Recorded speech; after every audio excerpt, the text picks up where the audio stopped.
In the name of the Father, and the Son, and the Holy Spirit, one God, amen.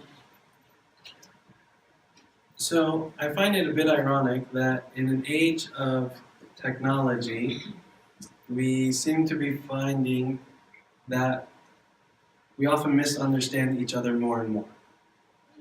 Okay? In an age of technology, where technology should be helping us, we often find ourselves in situations of, confusion rather than understanding. I'll give you an example. How many people here have gotten into let's say it's a dispute that could have gone into an argument because of a text message that was misread? Okay? A lot of people getting on their heads. Okay? Or somebody posted something on Facebook, they thought it was funny, but the other person didn't think it was so funny. Alright? So it's very easy to misunderstand people.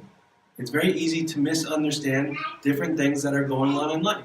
You can look, like this is a very cliche example, but I think it hits the point. Spouses, primarily women, always go to their husbands and they want to share their problems, but what do the husbands want to do? Fix it. Fix it. That's what we do. We fix it. You gave me a problem, I'll fix it. Okay? But there's a misunderstanding in what needs to be done or what is trying to be accomplished. There's misunderstanding. Okay? Another example is when there's a couple who is on their way to getting engaged and on their way to marriage. You ask the couple and you may say, well, they may talk together and they may say, you know what, we want to keep our relationship pure. Okay, yeah, let's keep it pure. But lo and behold, what happens weeks, months later is something happens. An incident happens. And then when you go into the situation a little bit more, you may ask well, what happened? Well, we said I was going to keep it pure. But what's your definition? What's my definition of pure? Did we understand each other on what exactly we meant by, well, let's keep our relationship pure? We have misunderstandings in life. And misunderstandings brew certain situations. They brew certain environments. At work, your boss may give you a certain assignment or a task to do. And it may be something that happens in passing. Hey, by the way, I need you to have this report on my desk the next morning. Or I want you to work on this new project that just came up. So you start to work on it. And then the deadline comes, you take your work, you show it to your boss, and it's not what he was looking for. You start to say, well, you asked me to do this. And if that situation goes on and on, what does it do? It creates a certain environment at work. So we live in a world of misunderstandings. I think we also live in a relationship with God full of misunderstandings. If you're a servant and you have gone to go on and serve, what is one verse that commonly comes your way? Deny thyself, take up thy cross, and follow me. Well, how do we interpret it? We start to interpret it. Okay, well, all the fun things that I used to do, out the window, time to go serve. We start to interpret it that way. We say, okay, all the things that I like, I'm going to sacrifice, I'm going to put on the shelf, and what I'm going to do is I'm just going to go and serve. But are we really understanding what God is asking us to do when He says, deny thyself? Or is it a misunderstanding that leads somebody later on to just become bitter at God because they feel that they live a life that is so devoid of anything joyful or fun, and they feel that their service has sucked them dry of things that they like? We have misunderstandings in life. We live with misunderstandings. There are people who go on their whole life and don't really understand who they are. They don't understand why they act the way they do. Some people go on and they don't understand why they have this overwhelming compulsion to try and please everybody, to try and win everybody over. They just say, well, I don't want to make anybody unhappy. I don't want people to be upset at me, so I'm just going to do what they want in order to avoid any trouble. Where's the misunderstanding? It's inside. It's not with the other person. It's with us. We live in a world of misunderstanding. We live not understanding our environments. We live not understanding our relationship with God and what He is actually asking us to do versus what we are just doing. We live not understanding who we are all too often. And so,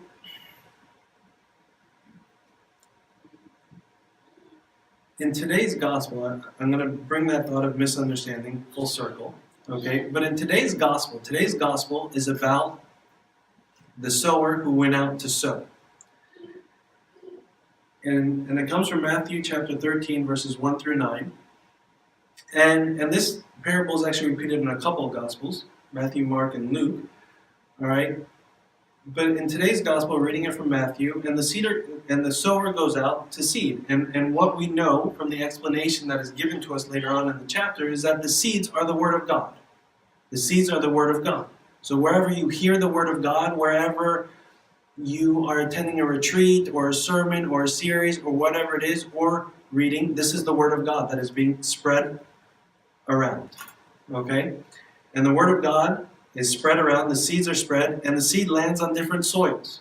One soil is by the wayside, one soil is upon the rocks, and one soil is upon the shore. Wayside, the stony, and the thorns. Sorry, not the shore. Okay? And then some seeds are thrown on good ground. And the explanation that comes actually later on in the chapter, I'm going to just bring it in. The explanation is that, the seeds that fall on the wayside are when the Word of God comes and the devil comes in and he takes the Word of God. So let's say you are here and the sermon is about forgiveness, but you don't want to have anything to do with forgiveness. So I may be talking about forgiveness, but the second you walk out that door, forgiveness is not on your mind. Devils come in, take it. Out of sight, out of mind. All right? So some seeds fall on the wayside. Some seeds fall on stony ground, which has no depth. And so when the Word of God comes, so for example, we're talking about going out and doing outreach. All right? Somebody may seem really excited about outreach. So what do? They come and they join the next service project. And they start to serve. But service always becomes tough. Love in action is very different than love in theory. So love in action is going to find opposition. And so that person may be excited, but when serving gets tough and it's not pretty, they die. They wither out. Because there's no depth. There's no depth. Okay? And then the thorns. So this is, for example, when you come and you hear, somebody may come and hear the Word of God being preached about being generous. Okay? Or giving of your things to other people. Well, somebody who grasps onto what they have isn't going to give anything. So the cares of this world come in and choke the message that was sent. And then finally, it's the good ground. The good ground is where the seeds are spread and fruit actually comes out. Okay, fruit actually comes out of this ground. What do we normally do when we hear this gospel? Two things happen. We start to say, that's the wayside. I see wayside over there. You live in the thorns. Okay? You're so shallow. We start to look at other people and we start to say, hey, they're like this ground. But the other thing that we do, in all fairness, is we start to look at ourselves and we say, I wish I was the good ground.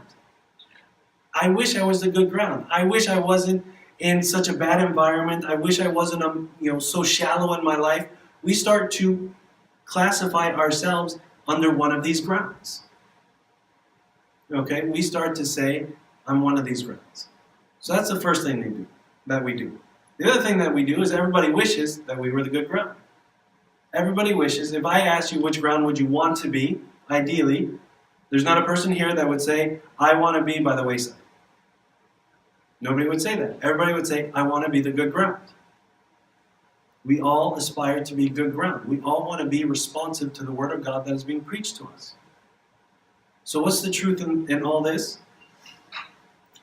Is that in our lives are all the grounds. In our lives, we have a bit of every single ground that is described in the gospel. Okay? I may tell somebody, if I preach something about donating, it may fall on somebody's ears as, okay, yes, I'm going to donate, and it may fall on deaf ears in the same audience. Okay? I may preach the same message, and those two people, I may preach a different message, and those two people receive it completely different. Because we are dynamic people. We don't live in boxes. We don't function in boxes. Nobody only lives by the wayside. Nobody only lives on thorny ground. So we are all the grounds all the times, and we progress through them. Okay? Let me prove it to you. How many times have you heard a verse, maybe a couple years ago, verse didn't mean anything to you? Then all of a sudden, several years later, you hear the verse again, and you're like, whoa, I never saw it that way. Well, what happened? You changed. You changed. A couple years ago, the verse, same message, but it fell at the wayside in your life. Several years later, you grew, you prayed, you had a relationship with God, different events happened, you attended different Bible studies that kind of opened your mind, you heard the same verse, and all of a sudden, you see it differently. We are all the grounds. We are all the grounds all the time. Okay? So then the question is, how do we move? How do we move? What we start to see now is that instead of looking at the ground as a function of environment, okay, which is what we do by saying how we maybe classify ourselves or classify somebody else by saying, hey, you're like the wayside, hey, you're like the thorns, okay? That's looking at this whole parable as a function of environment. Environment dictates ground. Environment dictates ground. But I don't think that's right. I don't think that's right. And unfortunately, it's not in this gospel, in the section of verses in this gospel, but later on in the same chapter of Matthew, Jesus comes back to explain the parable. And he explains all the grounds which I've done. But I want to read the explanation for the ground, the verse that explains the ground, the good ground. It says, but he who receives seed on the good ground is he who hears the word and understands it, who indeed bears fruit and produces some 100-fold, some 60, some 30. I'll read it one more time. But he who receives seed on the good ground is he who hears the word and understands it, who indeed bears fruit and produces some 100-fold, some 60, some 30. If I need to read it again to clue you in on what the key part is, I'll be happy to do it, but I think we got it. That our ability to move through ground is a function of understanding less than it is of environment. Environment is important, okay? But our ability to grow from thorny ground, from wayside, to the stony, into the good ground is a function of understanding. It's a function of understanding and less so a function of environment. Because God can communicate under any environment. But it's whether we understand what He's saying or not that allows us to get to good ground. So, let's go back to our scenarios. We looked at couples who were dating and want to keep the relationship pure. But when they keep it so vague, there's a lot of ambiguity about what exactly purity is. So what do they need to do? They need to take time. They need to be intentional to understand, hey, what's your definition of purity? What's my definition of purity? How do we actually see the details of this? And then it plays out. Better understanding leads to better ground in the relationship. Right? A wife who wants her husband to just listen and not solve the problem. Right? Needs to tell her husband up front, yes, it needs to be straightforward. I promise you, we need to hear the straightforward. I don't want you to fix my problem. I want you to listen. So now the husband understands my job is to listen, to not fix. What does it do? It creates a better relationship between spouse and husband. When we understand, you get a project from your boss at work, and you're unclear about it. You need to take time and intention to go and ask him, hey, you gave me this project. I'm not sure exactly what you need me to do. You get a better understanding of it. You produce better work. It creates better ground. Ground is a function of understanding. But understanding takes time and intentionality. Understanding takes time and intentionality. Because we live in a society that does, and does it fast, we end up with so much miscommunication, so much misunderstanding. How much more so in our relationship with God? Do we misunderstand what He is telling us because we don't take time and we aren't intentional about understanding the verses that confuse us? I thought when I was ordained that serving meant sacrifice my family, sacrifice what I like to do, sacrifice music, sacrifice all these different things for the sake of the ministry, for the sake of people. It was a good cause. What I realized is I ended up bitter. I resented everybody I served because I misunderstood the verse. God wasn't asking me to sacrifice the good things. He was asking me to die to my selfish pride. He was asking me to die to my judgment on others.